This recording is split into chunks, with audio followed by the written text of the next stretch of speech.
Pinabulaan ng Pilipinas ang akusasyon ng China na dahil sa nakasadsad dating barkong BRP Sierra Madre, kaya raw nasisira ang mga coral reef sa Ayungin Shoal. China raw ang totoong naninira sa mga bahura at meron daw tayong ebidensya para patunayan ito. Nasa frontline na balitang yan si Brian Castillo.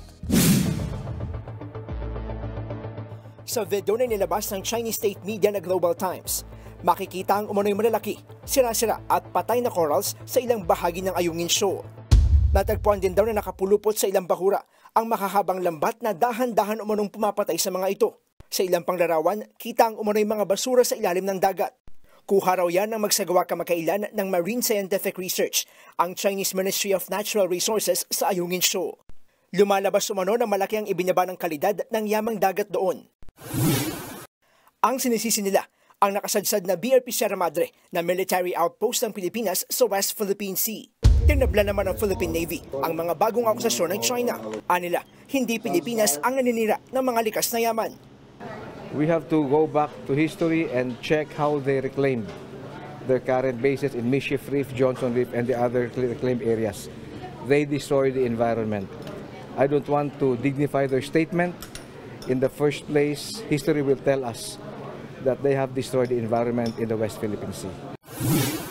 Pinabulaanan din ng National Security Council ang paratang ng China. Sila raw ang nakasisira sa corals sa West Philippine Sea. May hawak daw na ebidensya ang Pilipinas na magpapatunay dito.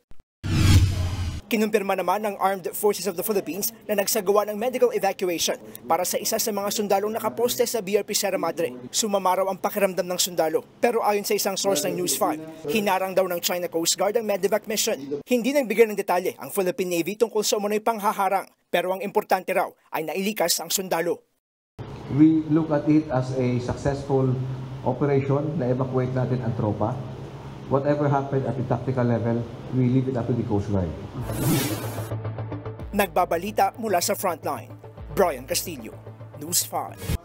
Mga kapatid, Ed Lingaw po, maging maalam at may pakialam sa mga napapanahong balita sa ating bansa. Para sa mas malalimang pagtalakay at paghimay sa mga issue at headlines, tumutok lamang at pag-subscribe sa social media pages ng News 5.